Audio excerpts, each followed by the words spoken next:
Halo semuanya, saya Evi Lestari dari Teknologi Pendidikan Universitas Negeri Jakarta.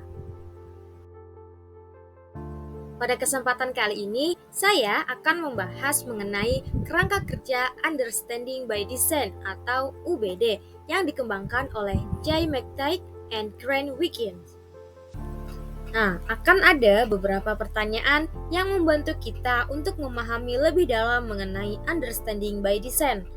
Yuk, disimak penjelasannya.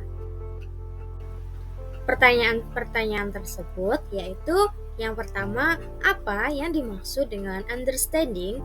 Kedua, mengapa transfer itu penting sebagai indikator understanding? Dan yang ketiga, apa kaitannya dengan assessment sebagai evidence? Yang keempat, bagaimana contohnya dalam pembelajaran? Yang kelima, apa yang dimaksud dengan by design? Nah, yang keenam, mengapa by design itu penting? Dan yang ketujuh, bagaimana contohnya dalam pembelajaran? Nah, ayo kita bahas satu persatu dari pertanyaan tersebut. Yang pertama, apa sih yang dimaksud dengan understanding? Understanding itu pemahaman yang dalam framework UBD mewakili tahap akhir dari proses pembelajaran, yakni berupa hasil yang ingin dicapai, di mana siswa tidak hanya mengingat atau mengetahui materi pelajaran, tetapi benar-benar memahami konsep atau materi tersebut secara mendalam. Nah, pemahaman yang mendalam ini memungkinkan siswa untuk mengaplikasikan, menerapkan, atau mentransfer pengetahuan mereka dengan lebih luas dan kreatif dalam berbagai konteks, bisa membangun kemampuan berpikir kritis dan juga kemampuan untuk memecahkan masalah. Yang kedua, mengapa transfer penting sebagai indikator understanding? Transfer adalah kemampuan siswa untuk menerapkan pemahaman mereka ke dalam konteks atau situasi yang baru atau berbeda. Transfer menjadi penting sebagai indikator pemahaman karena dapat menunjukkan sejauh mana kemampuan siswa untuk memanfaatkan atau mengaplikasikan pengetahuan yang telah didapat ke kehidupan nyata atau pada konteks lain yang relevan. Jika siswa mampu mentransfer pemahaman mereka ke situasi baru, akan menunjukkan bahwa mereka telah berhasil mencapai tujuan akhir, yaitu understanding atau pemahaman yang mendalam dan fleksibel terhadap materi yang dipelajari. Begitu pula sebaliknya. Yang ketiga, apa kaitan transfer dengan assessment sebagai evidence? Dalam konteks UBD, assessment digunakan sebagai evidence atau bukti bahwa siswa telah mencapai pemahaman yang diinginkan. Assessment atau penilaian yang dirancang dengan baik akan mengukur kemampuan siswa dalam mentransfer pemahaman mereka ke dalam konteks yang berbeda. Hasil asesmen akan memberikan indikasi sejauh mana siswa benar-benar memahami konsep-konsep yang diajarkan dan dapat mengaplikasikannya dengan tepat serta menjadi bukti bahwa siswa telah sampai pada tahap understanding. Nah, selanjutnya, bagaimana contohnya dalam pembelajaran? Kita beri contoh dalam pembelajaran bahasa Indonesia di SD. Di sini, guru dapat merancang aktivitas di mana siswa membuat cerita pendek menggunakan kata benda yang telah dipelajari sebagai bentuk penilaian pemahaman mereka tentang penggunaan kata benda dalam konteks narasi. Selain itu, tes tulis dapat digunakan untuk menguji kemampuan siswa dalam mengidentifikasi jenis kata dalam kalimat atau melengkapi kalimat dengan kata benda yang tepat sesuai dengan konteks. Nah, hasil dari penilaian ini akan membantu guru mengevaluasi sejauh mana siswa telah memahami materi bahasa Indonesia.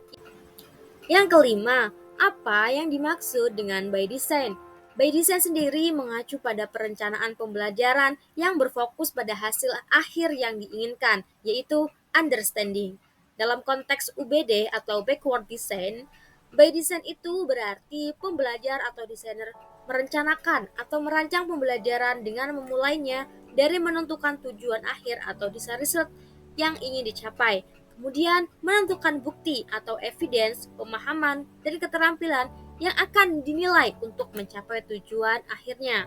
Nah, terakhir, baru merencanakan pembelajarannya berupa learning plan atau learning activities yang harus terjadi sehingga siswa dapat menunjukkan evidence dan tercapailah desired result-nya. Yang keenam, mengapa by design itu penting? By design penting karena menghindari pembelajaran yang acak atau bergantung pada kebetulan. Dengan merancang pembelajaran yang sistematis, guru dapat memastikan bahwa setiap komponen pembelajaran, baik tujuan, penilaian, aktivitas, dapat mendukung pencapaian pemahaman yang diinginkan pada siswa.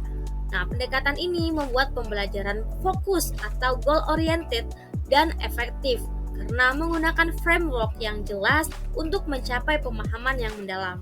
Desain pembelajaran yang terstruktur membantu guru mengarahkan kelas dengan efisien menuju pemahaman yang mendalam, sehingga siswa menjadi proaktif, mandiri, dan berpikir kritis dalam mencapai tujuan pembelajaran. 7. Bagaimana contohnya dalam pembelajaran? By design dalam pembelajaran matematika tentang penjumlahan dan pengurangan di SD, kita mulai dengan menetapkan tujuan akhir yang ingin dicapai oleh siswa, yaitu memahami dan mengaplikasikan konsep tersebut dalam kehidupan sehari-hari. Guru kemudian merencanakan bukti-bukti pemahaman dengan membuat soal cerita matematika yang relevan.